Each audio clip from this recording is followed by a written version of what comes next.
Chapter 20. Lost Margaret. Anne found that she could go on living. The day came when she even smiled again over one of Miss Cornelia's speeches, but there was something in the smile that had never been in Anne's smile before, and would never be absent from it again. On the first day she was able to go for a drive, Gilbert took her down to Four Winds Point, and left her there while he rowed over the channel to see a patient at the fishing village. A rollicking wind was scudding across the harbor and the dunes, whipping the water into whitecaps and washing the sandshore with long lines of silvery breakers. "I'm real proud to see you here again, Mistress Blythe," said Captain Jim. Sit down, sit down. I'm afeard it's mighty dusty here today, but there's no need of looking at dust when you can look at such scenery, is there?" "I don't mind the dust," said Anne, "but Gilbert says I must keep in the open air. I think I'll go and sit on the rocks down there." "Would you like company, or would you rather be alone?" "If by company you mean yours, I'd much rather have it than be alone," said Anne, smiling. Then she sighed. She had never before minded being alone. Now she dreaded it. When she was alone now, she felt so dreadfully alone. "Here's a nice little spot where the wind can't get at you," said Captain Jim, when they reached the rocks. "I often sit here. It's a great place just to sit and dream." "Oh, dreams," sighed Anne. "I can't dream now, Captain Jim. I'm done with dreams." "Oh, no, you're not, Mistress Blythe. Oh, no, you're not," said Captain Jim meditatively.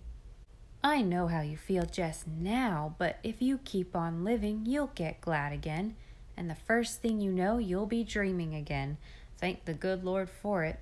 If it wasn't for our dreams, they might as well bury us. How'd we stand living if it wasn't for our dream of immortality? And that's a dream that's bound to come true, Mistress Blythe. You'll see your little Joyce again some day."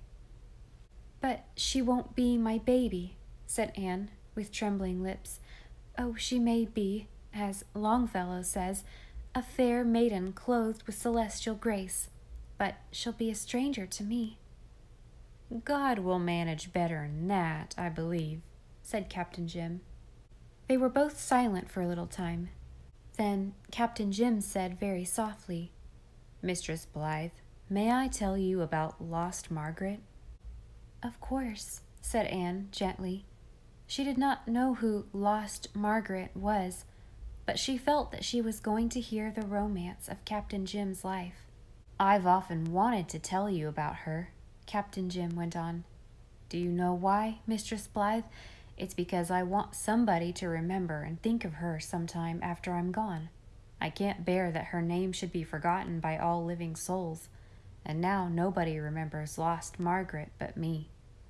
Then Captain Jim told the story, an old, forgotten story, for it was over 50 years since Margaret had fallen asleep one day in her father's dory and drifted, or so it was supposed, for nothing was ever certainly known as to her fate, out of the channel, beyond the bar, to perish in the black thunder squall which had come up so suddenly that long ago summer afternoon.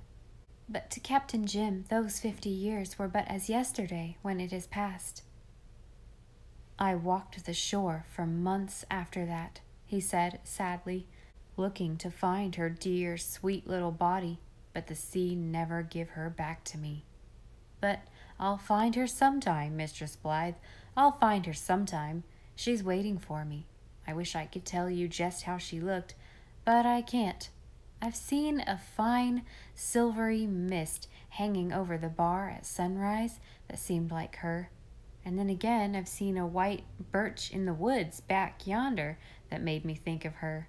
She had pale brown hair and a little white, sweet face and long, slender fingers like yours, Mistress Blythe, only browner, for she was a shore girl.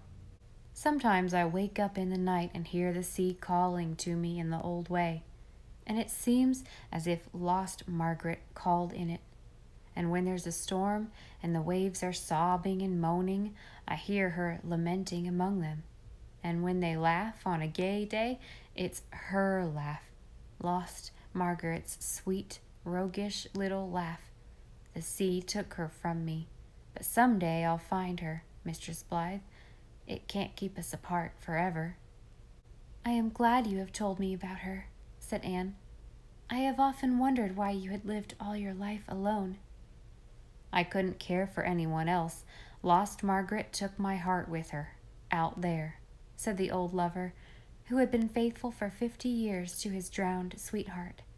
"You won't mind if I talk a good deal about her, will you, Mistress Blythe? It's a pleasure to me, for all the pain went out of her memory years ago and just left its blessing. I know you'll never forget her, Mistress Blythe, and if the years, as I hope, bring other little folks to your home, I want you to promise me that you'll tell them the story of lost Margaret, so that her name won't be forgotten among humankind."